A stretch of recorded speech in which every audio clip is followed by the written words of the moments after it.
BJP പുനഃസംഘടന ഇന്ന് നടക്കാനിരിക്കെ ദേശീയ വക്താവായിരുന്ന ഷെഹസാദ് പൂനെവാല പാർട്ടി വിട്ടു. വ്യക്തിപരവും സാമ്പത്തികവുമായ കാര്യങ്ങൾ വ്യക്തമാക്കിയാണ് രാജി. കഴിഞ്ഞ ദിവസം ദേശീയ വക്താവ് സ്ഥാനം ഒഴിഞ്ഞിരുന്നു. പാർട്ടി പുതിയ ഭാരവാഹികളെ ഇന്ന് പ്രഖ്യാപിക്കും. തെരഞ്ഞെടുപ്പ് സമിതിയും പുനഃസംഘടിപ്പിക്കും. നോബിൾ മാരിക്കാരൻ വിവരങ്ങളുമായി ചേരുകയാണ്. നോബിൾ, എന്തൊക്കെയാണ് ഈ വ്യക്തിപരവും സാമ്പത്തികവുമായ കാര്യങ്ങൾ?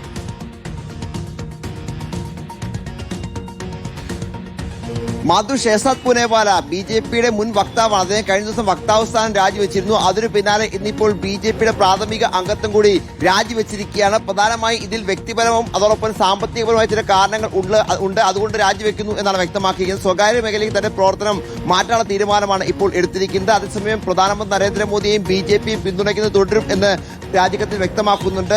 കഴിഞ്ഞ 5 വർഷക്കാലം വേദികൾ നൽകിയതിന്, അതോടൊപ്പം തന്നെ മികച്ച പരിഗണന നൽകിയതിന്, ഒപ്പം പ്രവർത്തിക്കാനുള്ള അനുമതി നൽകിയതിനൊക്കെ എന്താണെങ്കിലും പ്രധാനമന്ത്രിയോട്ട് പ്രധാനപ്പെട്ട നേതാക്കളുടെയൊക്കെ പേരുകൾ എടുത്തു പറഞ്ഞുകൊണ്ട് നന്ദി അടക്കം അറിയിച്ചുകൊണ്ടാണ് ഇപ്പോൾ രാജിക്കത്ത് എന്താണെങ്കിലും ദേശീയ അധ്യക്ഷൻ നിതിൻ നബീന് കൈമാറിയിരിക്കുന്നത്. വ്യക്തിപരമായ കാരണം എന്ന് പറയുമ്പോൾ അദ്ദേഹത്തിന്റെ കുടുംബാംഗങ്ങളൊക്കെ കോൺഗ്രസ് പശ്ചാത്തലമുള്ളതും കോൺഗ്രസുകാരെ ബന്ധപ്പെട്ടിരിക്കുന്ന കോൺഗ്രസ് നേതാക്കളും ഒക്കെയാണ്. അങ്ങനെ ഒരു വ്യക്തിപരമായ പ്രശ്നം അദ്ദേഹം നേരത്തെ മുതൽ തന്നെ ഉണ്ടായിരുന്നു എന്ന യാഥാർത്ഥ്യമാണ്. കുടുംബത്തിലുള്ള ഒരു സമ്മർദ്ദം കൂടി ഷെഹസാദ് പൂനെവാലയ്ക്ക് ഇക്കാര്യത്തിൽ ഉണ്ട് എന്നാണ് മനസ്സിലാക്കാൻ കഴിയുന്നത്. എന്താണെങ്കിലും നിലവിൽ BJP അംഗത്വം രാജിവെക്കുമ്പോഴും പ്രധാനമന്ത്രിയുടെ ഒരു വലിയ ആരാധകരും അദ്ദേഹത്തിന് അനുയായിയായി തുടരും എന്ന് അദ്ദേഹം വ്യക്തമാക്കുന്നുണ്ട്. നേരത്തെ ദേശീയ വക്താവ് സ്ഥാനം മാറ്റുമ്പോഴും പ്രൊഫൈലിൽ അദ്ദേഹം പ്രധാനമന്ത്രിയോടുള്ള അടുപ്പം സൂചിപ്പിച്ചുകൊണ്ട് അതിൽ ചില കാര്യങ്ങൾ കുറിച്ചു വയ്ക്കുന്ന സാഹചര്യമൊക്കെ ഉണ്ടായിരുന്നു. അതാണെങ്കിൽ ഇപ്പോൾ ഈ രാജിക്കത്തിലും പ്രധാനമന്ത്രിയെ പൂർണ്ണമായും പിന്തുണയ്ക്കും എന്ന നിലപാട് തന്നെയാണ്, തുടർന്നും പിന്തുണ നൽകും എന്ന നിലപാട് തന്നെയാണ് അദ്ദേഹം പങ്കുവയ്ക്കുന്നത്. പാർട്ടിയിൽ നിന്ന് പോകുന്നത് മാത്രമേ ചെയ്യുന്നുള്ളൂ, പക്ഷേ ആശയപരമായി BJPക്കൊപ്പം തുടരും എന്ന് വ്യക്തമാക്കുകയും ചെയ്തു. ഇന്നിപ്പോൾ BJPയുടെ പുനഃസംഘടന ആ പട്ടിക വരാൻ ഇരിക്കുകയാണ്. ഈ രാജി എന്ന് പ്രധാനപ്പെട്ടതാണ്. പട്ടികയിൽ പ്രധാനമായും യുവാക്കൾക്കും വനിതകൾക്കും വലിയ പ്രാധാന്യം ഉണ്ടാകും എന്നാണ് മനസ്സിലാക്കാൻ കഴിയുന്നത്. കേരളത്തിലാണെങ്കിൽ പോലും പ്രധാനപ്പെട്ട പല നേതാക്കളുടെ പേരും